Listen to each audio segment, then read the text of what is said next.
Hello student. जैसा कि आपको बताया गया था कि डीपीपी सॉल्यूशन आपको इस प्लेटफॉर्म पे करवाई जाएगी। तो सबसे पहले तो मैं आप सभी को सबसे पहले मैं आपको सभी को यूट्यूब चैनल पे आपको स्वागत करता हूं। और इस पर जो डीपीपी सॉल्यूशन की बात हुई थी कि 12th आर्ट्स क्लास की चैप्टर नंबर जो आगे 4 है हिस्ट्री का, जो एंशियंट हिस्ट्री में पढ़ता है, उसमें विचारक, विश्वास और इमारतें चैप्टर का नाम है ये चैप्टर 12th का। एनसीईआरटी बुक में ये विचारक, विश्वास और इमारतें नाम देगा चैप्टर में। बट इसको हम लोग जो है कंपटीशन में इसका नाम धार्मिक आंदोलन के नाम से जाना जाता है, जो आप लोग को आगे पढ़नी होती है। लेकिन उसी धार्मिक आंदोलन वाले चैप्टर को 12th आर्ट्स में एनसीईआरटी की बुक में विचारक, विश्वास और इमारतें नाम दिया गया है। और जैसे कि हम आपको बोले थे कि डीपीपी डेली प्रैक्टिस पेपर का सॉल्यूशन जो है, जिसमें सबसे पहले हम आपको बताए थे कि प्रीवियस ईयर क्वेश्चन पर पहले टारगेट करेंगे हम, जो बीएसपी बोर्ड पर पैटर्न पर आधारित रहेगा, जो 2026 2027 सभी तरह के पैटर्नों पर बेस, मतलब दो तरह के पैटर्न को लेकर के इसे बताया जा रहा है। तो सबसे पहले आइए और हमारा आज का डीपीपी का क्वेश्चन क्या था उस पर बात करें। तो हमारा आज का डीपीपी का क्वेश्चन ये रहा, श्वेतांबर और दिगंबर में अंतर इस चैप्टर में। अब मामला ये है कि श्वेतांबर और दिगंबर में जो अंतर है, ये क्वेश्चन हमारे कई ईयर एग्जामों में पूछी जा चुकी है, जो लॉन्ग टाइप की क्वेश्चन होती है, जिसमें आपको 2018 में पूछा गया था। मैंने 18 का बस टारगेट किया है, इसमें मेंशन किया है कि 2018 में पूछा गया, लेकिन कई बार ऐसे पूछे गए इस क्वेश्चन को। तो सबसे पहले हम ये जानेंगे कि श्वेतांबर और दिगंबर क्या थे, थोड़ी सी इसके बारे में परिचय कर लेंगे। और उसके बाद श्वेतांबर और दिगंबर में जो होता है क्या अंतर होगा उसको समझेंगे। तो चलिए सबसे पहले हम ये बताने का प्रयास करते हैं कि श्वेतांबर और दिगंबर किस धर्म से संबंधित थे, और ये जो किस धर्म से संबंधित है, साथ में ये जाने कि आखिर ये वो धर्म जो था वो आखिर बंटवारा क्यों हो गया। कुछ तो ऐसा हुआ होगा जिसकी वजह से ये बंटवारा में हो गए। तो चलिए इन्हीं पर बात करते हैं। तो सबसे पहले हमारा जो चर्चा होगा श्वेतांबर और दिगंबर, श्वेतांबर और दिगंबर में अंतर पे। तो मैं आपको बता देना चाहूंगा कि श्वेतांबर जो है, श्वेतांबर, ध्यान देंगे सब, श्वेतांबर जो है, श्वेतांबर और दिगंबर, श्वेतांबर और दिगंबर जो है, ये दो चीज जो आप देख रहे हैं, ये हमारे जो संबंधित है दोनों, इसका संबंध जैन धर्म से है। इसका संबंध किस धर्म से है? जैन धर्म से है।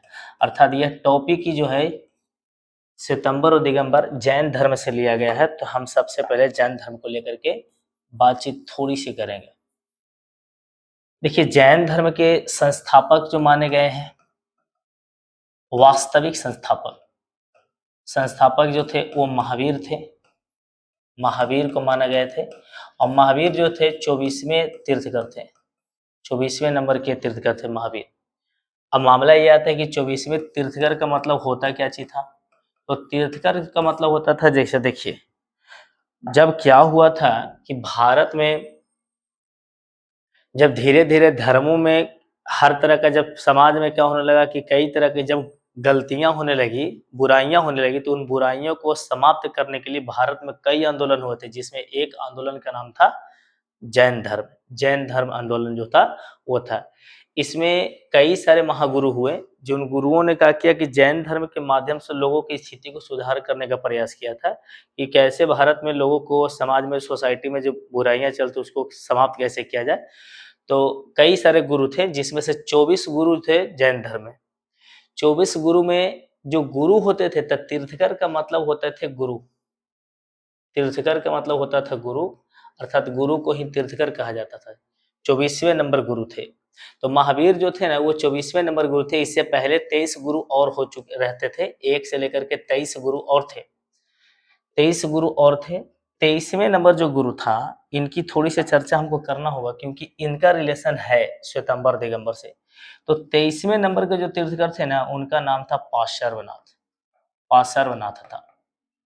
ये पार्श्वनाथ जो है जैन धर्म के 23वें गुरु थे, 24वें ने महावीर थे। पार्श्वनाथ जो थे ना, ये वे महागुरु थे, इनका कहना था कि मोक्ष की प्राप्ति के लिए, मोक्ष की प्राप्ति या कैवल, कैवल माने होता था ज्ञान, जैन धर्म में ज्ञान को ही कैवल्य कहा गया था। तो मोक्ष की प्राप्ति या कैवल्य की प्राप्ति के लिए हमें वस्त्र धारण करना है, वस्त्र धारण करना है, यानी अर्थात इनका मानना था कि वस्त्र हम मोक्ष की प्राप्ति करें चाहे तो केवल ज्ञान की प्राप्ति करें, वस्त्र को हम कभी नहीं त्यागेंगे। जबकि महावीर का मानना क्या था, इनका मानना क्या था, इनका मानना था कि वस्त्र का त्याग करना चाहिए, अर्थात इनका मानना था वस्त्र का त्याग करना चाहिए।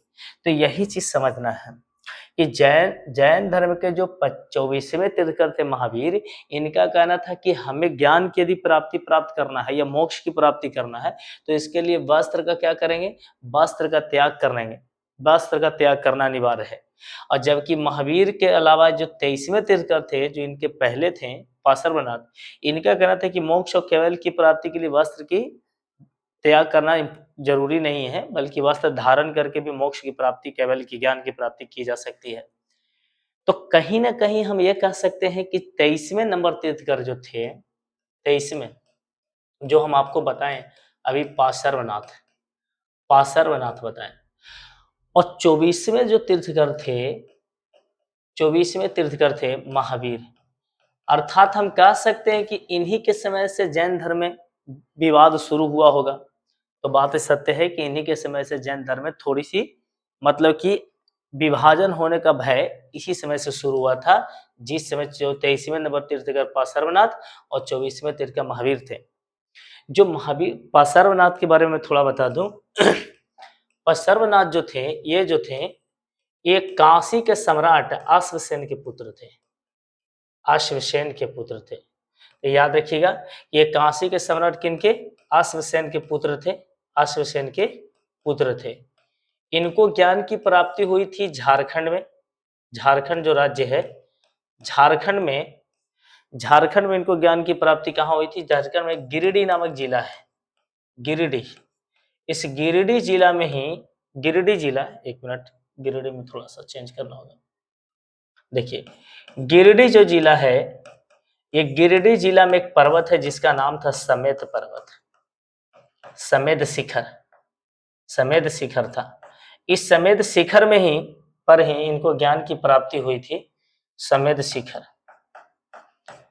शिखर पर ही ज्ञान की प्राप्ति हुई थी, और इसीलिए इनको ज्ञान की प्राप्ति समेत शिखर पे हुई थी। यही कारण है कि इस पर्वत को उस दिन से नाम पारसनाथ की पहाड़ी के नाम से जाना जाता है, पारसनाथ। इनका नाम क्या कर दिया गया है, पारसनाथ के पहाड़ी के नाम से जाना जाता है, पारसनाथ। आज इसी को पारसनाथ की पहाड़ी कहा जाता है। यहाँ कई लोग पर्यटक के रूप में यहाँ घूमने के लिए जाते हैं। तो ये थी कहानी। अब हम ये समझे कि श्वेतांबर और दिगंबर में विभाजन, मतभेद का कारण क्या था, क्यों आखिर बट गए थे। तो कहानी है कई सारी बातें। एक तो परंपरा में, एक मैंने पहला केस ये बताया कि शुरुआत इन्हीं के समय से हुई थी, तो ये केस नंबर 1 है, याद रखिएगा। इस सबसे केस नंबर फर्स्ट माना गया है। तो कई सारे लोगों का मानना था कि कहीं ना कहीं जैन धर्म का विभाजन जो हुआ था वो हुआ था पार्श्वनाथ और महावीर के समय से हुआ था। ये फर्स्ट पार्ट हो गया। एक और है, प्राचीन परंपरा के अनुसार बताया गया है कि जैन धर्म का विभाजन किसी और कारण से हुआ। तो चलिए उस पर बात करेंगे। तो अब जो हम पढ़ रहे हैं ये भी वही चीज बता रहे हैं। केस 2 है, केस 2 है। इसमें क्या बोला गया है, देखिए जैन धर्म का विभाजन जो है, इस पैनल इसमें अगर बात करते हैं तो देखिए कहानी है आज से महावीर के जो 24वें तीर्थंकर थे महावीर के मृत्यु हो जाने के बाद, महावीर के जब मृत्यु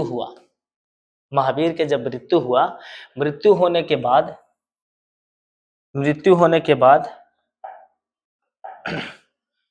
महावीर के मृत्यु होने के बाद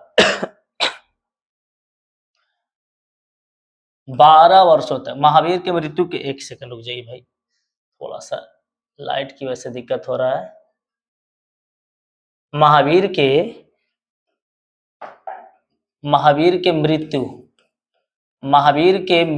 के बाद 200 साल, जब महावीर मरे तो 200 वर्षों के बाद 12 वर्ष तक 12 वर्ष तक मगध में क्या पड़ रहा था? अकाल था, अकाल पड़ा हुआ था। यानी जब महावीर मरे तो उसके 200 साल के बाद मगध में अकाल पड़ा। 12 वर्षों तक ये अकाल था। अकाल यानी कहने का मतलब, अकाल का मतलब क्या होता था कि लोगों को सही ढंग से भोजन भी नसीब नहीं हो रहा था, किसी तरह का बीमारी वगैरह बहुत ज्यादा फैल गया था, तो लोग सही ढंग से भोजन वगैरह उनकी प्राप्त नहीं हो पा रही थी, तो वही था अकाल। जिस समय ये अकाल पड़ा था उस समय जैन धर्म को चलाने वाले 2 सबसे महान शिष्य थे, वो थे महावीर के दोनों महान शिष्य। एक शिष्य का नाम था स्थूलभद्र, स्थूलभद्र, और दूसरे शिष्य का नाम था भद्रबाहु, भद्रबाहु। या इसको स्थूलबाहु भी कहा जाता है। तो स्थूलभद्र बोलिए चाहे तो भद्रबाहु बोलिए, दोनों एक ही है। दोनों मतलब कि एक ही, आप यहाँ पर लास्ट में बाहु भी लगा सकते हैं। तो एक थे स्थूलभद्र और दूसरा था कौन? भद्रबाहु। इन दोनों ने क्या किए, ये दोनों, इन दोनों जो है उस समय जैन धर्म को चला रहे थे। मगध की मैं बात करूं तो मगध उस समय हमारा गया जिला, जहानाबाद जिला, जहानाबाद जिला और पटना जिला को मिला दिया जाता था। तो पहले मगध के नाम से, यही तीनों जिला को मिलाने के बाद इसको मगध के नाम से जाना जाता था। तो उस समय इन दोनों में जब अकाल हुआ तो इन दोनों में बातचीत हुआ। भद्रबाहु जो थे स्थूलभद्र से बोले कि यहाँ अकाल पड़ गया है और हम लोग किसी के यहाँ से भिक्षा अगर मांगने जाएंगे तो मिलेगा नहीं, क्योंकि यहाँ तो लोगों के पास खुद खाने के लिए कुछ नहीं है। अगर हम लोग को भोजन कहीं से नहीं मिला तो हम भूखे मर जाएंगे। ये जो है हम क्या करते हैं कि इसीलिए हम लोग इस जगह को, मगध को छोड़ देते हैं और हम लोग दक्षिण में चले जाते हैं, दक्षिण भारत में चले जाते हैं। ये बात, सारी बात कौन बोले थे? भद्रबाहु बोले थे स्थूलभद्र से। स्थूलभद्र जो है ये बोले कि इनका कहना था कि नहीं, हमारे महावीर जो गुरु हुए उनका जन्म जो है मगध के सेक्टर में हुआ था, क्षेत्र में हुआ। इनको ज्ञान की प्राप्ति भी मगध के क्षेत्र में हुआ था, तो हम इस जगह को कभी छोड़ करके नहीं जा सकते। उसी से ये दोनों में के बीच में विवाद हुआ। इनका कहना था कि हम साउथ जाएंगे, स्थिति खराब है अभी मगध का, और इनका कहना था चाहे कुछ भी हो जाए हम नहीं जाएंगे। इस तरह से कुछ अनुयायी इनके साथ भद्रबाहु के साथ दक्षिण भारत में चले गए और कुछ अनुयायी स्थूलभद्र के साथ मगध में रह गए। ठीक है, जब ये भद्रबाहु दक्षिण में गए तो मैं थोड़ी सी एक इसमें बता दे रहा हूं आपको कि दक्षिण में जो गए थे इन लोग कर्नाटक सेक्टर में गए थे, जहां कर्नाटक पड़ता है भारत का राज्य। वहां एक श्रवण बेलगोला नाम का जगह था। तो चलिए मैं भारत का नक्शा निकाल लिया हूं और इस पर आपको दिखा रहा हूं। देखिए ये लोग जो थे, समझिएगा, देखिए इन पर बात करें। हमारा पहले ये वाला सेक्टर जो था, पहले पूरा क्षेत्र मगध था, ये मगध था। और यहां से आपको पता होना चाहिए, आपको एक जानकारी कि भारत में कर्क रेखा क्रॉस करती है, जो इस तरह से क्रॉस करती है। और कर्क रेखा के ऊपर वाला भाग को उत्तरी भारत बोलते हैं और नीचे वाला भाग को दक्षिणी भारत बोलते हैं। भद्रबाहु जो थे मगध के इस एरिया को छोड़ करके ये पहुंच गए कर्नाटका। ये कर्नाटक था, कर्नाटक था ये वाला भाग, इस जगह आ गए और यहीं पर रहना शुरू कर दिए। खास करके कर्नाटक में जो ई था आपका मगध, यही कर्नाटक हो गया। कर्नाटक में श्रवण बेलगोला, श्रवण बेलगोला नाम का जगह था, श्रवण बेलगोला नाम का जगह था। और इसी जगह पे भद्रबाहु अपने कुछ अनुयायियों के साथ यहाँ चले आए थे, लेकिन स्थूलभद्र मगध में ही रुक गए। इन लोगों ने अपने तरीका से, भद्रबाहु जो थे ये अपने तरीका से यहाँ सिस्टम में व्यवस्था को चला रहे थे और यहाँ स्थूलभद्र अपने तरीका से चला रहे थे। जब 12 वर्षों के बाद अकाल समाप्त हुआ, जब 12 वर्ष के बाद अकाल क्या हुआ, समाप्त हुआ, तो भद्रबाहु पुनः, तो भद्रबाहु का हुआ, भद्रबाहु पुनः कहाँ गए, मगध की ओर लौटे, मगध की ओर लौट गए। जब लौटे तो इन लोगों के बीच जो सिस्टम और व्यवस्था थी, जो व्यवस्था थी दोनों के बीच में, जो जैन धर्म का, वो दोनों एकदम चेंज हो गया था। कैसे चेंज हुआ था, अब हम आपको समझाते हैं कि किस तरह के लोगों में चेंज हुआ था। तो आइए हम दिखा रहे हैं आपको थोड़ा सा, देखिए यहाँ पे, यहाँ पर देखिए चेंज कैसे हुआ। जो मगध में रुके थे स्थूल भद्र वाले टीम, उनको श्वेतांबर कहा गया। जो मगध में रुके उनको श्वेतांबर कहा गया, और जो स्थूल भद्र के साथ जो दक्षिण भारत में कर्नाटक में गए उसे दिगंबर कहा गया। दिगंबर कहा गया। जो भद्रबाहु के साथ गए उनको दिगंबर कहा गया। तो श्वेतांबर किनको कहा गया, जो स्थूल भद्र के साथ मगध में रुके थे ना, उनको श्वेतांबर कहा गया। और जो भद्रबाहु के साथ जो शिष्य कर्नाटक के श्रवण बेलगोला में जाके बस गए तो उन्हें दिगंबर कहा गया। इन्हें श्वेतांबर क्यों कहा गया, जो भी मगध में रुके थे, जो भी मगध में रुके थे उस सब श्वेत वस्त्र का धारण करते थे, श्वेत वस्त्र पहनते थे। लेकिन जो दिगंबर, जो भद्रबाहु के साथ दक्षिण भारत में कर्नाटक में गए थे, वो नग्न अवस्था में रहते थे, अर्थात कोई कपड़ा ही नहीं पहनते थे। तो पहला अंतर तो ये हो गया कि श्वेतांबर जो थे श्वेत वस्त्र का वस्त्र पहनते थे और दिगंबर वाले कोई वस्त्र नहीं पहनते थे। तो पहला अंतर हो गया दोनों में। दूसरा अंतर कि श्वेतांबर का अध्यक्ष कौन थे भाई, हेड कौन थे, आचार्य स्थूलभद्र थे, जबकि दिगंबर के क्या थे, भद्रबाहु थे। तो दो अंतर हो गया। श्वेतांबर में जो है मोक्ष की प्राप्ति करने के लिए वस्त्रों का त्याग करना आवश्यक नहीं माना जाता था। माने ज्ञान की प्राप्ति के लिए इनका कहना था श्वेतांबर वाले को, यानी स्थूलभद्र को, कि अगर ज्ञान की प्राप्ति करना है तो हमें वस्त्र धारण करके रखना है, वस्त्र को त्यागना नहीं है। जबकि दिगंबर वाले को कहना था कि नग्न अवस्था में तपस्या करना है। श्वेतांबर वाला कहता था कि वस्त्र पहन के तपस्या करना है, ज्ञान की प्राप्ति होगी।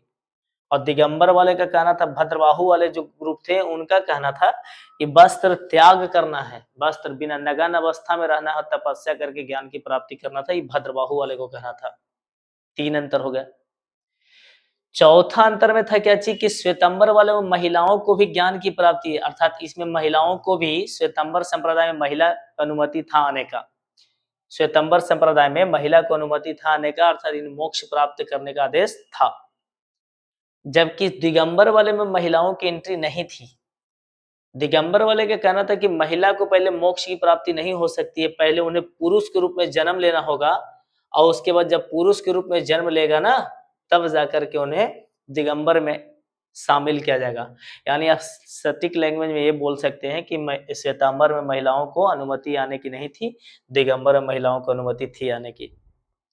भोजन ग्रहण, श्वेतांबर वाला जो था इनका मानना था कि यदि ज्ञान की प्राप्ति हो जाए तो ज्ञान के प्राप्ति के बाद भी भोजन आवश्यक है, अर्थात भोजन ज्ञान की प्राप्ति होने के बाद भी करते थे।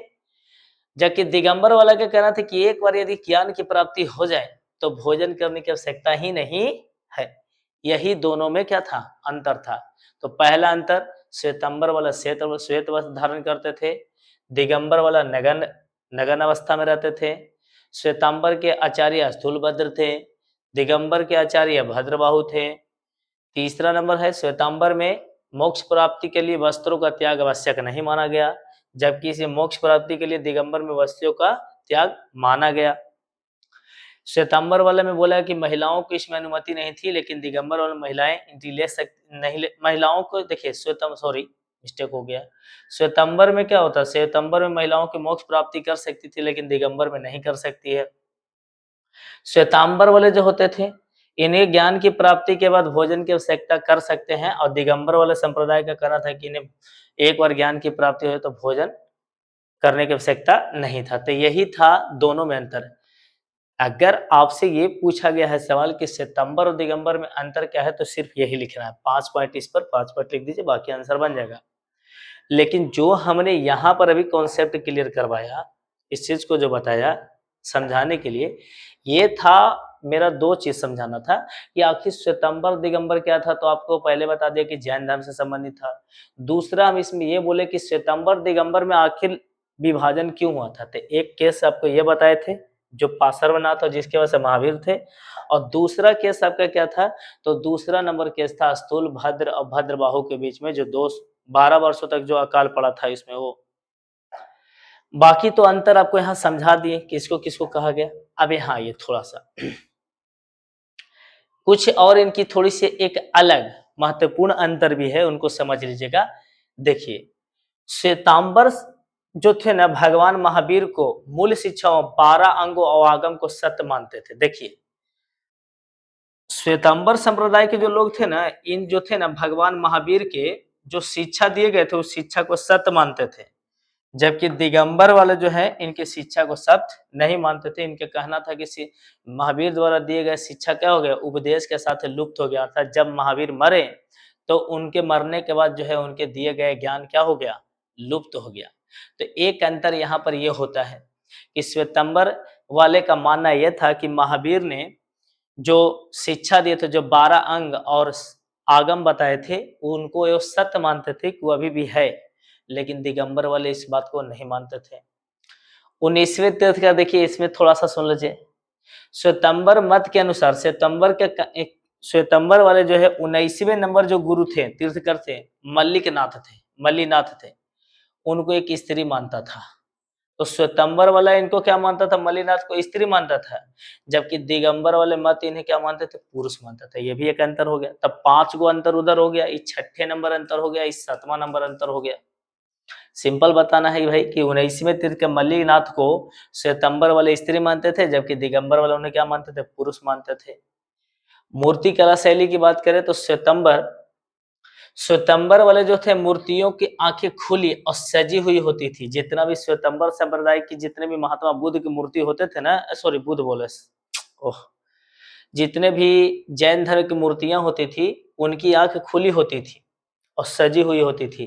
जबकि दिगंबर वाली जितनी भी मूर्तियां होती थी वो नगन होते थे, बिना वस्त्र पहने, अलंकरण किए हुए होते थे, मतलब सजावट पूरा होता था, शांत और ध्यान मग्न मुद्रा में नीचे की ओर आंखें झुकी होती थी। इस तरह का मूर्ति, जैसे आप बोध गया में देखिएगा ना, तो बोध गया में जो मूर्ति मिलेगा वो आपको देखिएगा श्वेतांबर संप्रदाय का मिलेगा। इनका मूर्तियां जो है पूरी तरह सजा हुआ रहता था, कपड़े उपड़े पहने होते थे और सजाया हुआ रहता था। और दिगंबर संप्रदाय के मेरे ख्याल से है फिगर, हाँ ये देखिए, ये दिगंबर वाले थे। ये जो मूर्ति देख रहे हैं बिना कपड़ा का, ये दिगंबर संप्रदाय की मूर्ति थी। ये महावीर की मूर्ति है जो दिगंबर संप्रदाय से संबंधित है। ये जो है कोई वस्त्र वगैरह इनको देखिए नहीं पहनाएगा, नगन अवस्था में होते थे। और इनका देखिएगा एक साधारण सी मुद्रा में आंख नीचे की ओर झुकाया गया है, तो इस तरह का मुद्रा होती थी। तो यही अंतर हमें बताना था। तो इस तरह से 5 अंतर इधर हो गया और कुछ जो है इम्पोर्टेंट अंतर आपको यहाँ पर 3 बताएंगे, तब 5 3 टोटल 8 अंतर हो गया। और यही जो है समझिए। यहाँ पर देखिए, धन्यवाद आप सभी को इस यूट्यूब चैनल में वीडियो को देखने के लिए। आगे थोड़ा सा देखिए, फर्स्ट बार स्टार्टिंग में मैंने वीडियो बनाया है, कभी ऑनलाइन प्लेटफॉर्म पे गया नहीं, तो थोड़ी मोड़ी त्रुटि हुई होगी। बाद में प्रयास करूंगा कि ये त्रुटि धीरे धीरे सुधर जाए और आपको होगी भी नहीं, आगे त्रुटि सही होकर के वीडियो मिलेगा। बस थोड़ा मोड़ा गलती हुआ होगा तो उसको समझने का प्रयत्न करिएगा, आगे से ऐसा नहीं होगा। और दूसरी बात कि अब जो डीपीपी सॉल्यूशन जो होगा वो आगे जो क्वेश्चन दिया जाएगा उस पर डीपीपी पर बात करेंगे हम। तो आज के लिए इतना ही। कोशिश करें सभी लोग इस वीडियो को बढ़ाएं 4-5 जगह, और क्या करें कि इसके साथ साथ सब्सक्राइब भी करें ताकि आपको कोई भी वीडियो अपलोड होती रहेगी। धीरे धीरे वीडियो आपको अपलोड होते रहेगी क्योंकि थोड़ा सा हमको इसके बारे में उतनी जानकारी है नहीं। तो आज के लिए धन्यवाद। और जितने भी विद्यार्थी इस वीडियो को देखेंगे उस सारे विद्यार्थी इसमें बोले गए पूरे कॉन्सेप्ट को याद करेगा और अगले दिन क्लास जब खुलेगा तो उससे सवाल किया जाएगा, उनको जवाब देना ही देना है। प्रत्येक विद्यार्थी में से किसी भी कैंपस के विद्यार्थी से 3 सवाल पूछा जाएगा जिसमें से उसको 2 सही करना होगा। अगर 2 सही बता दिए तो पास आउट में है और नहीं तो फेल आउट में है। तो इस बात को ध्यान दें। आज के लिए इतना ही, धन्यवाद।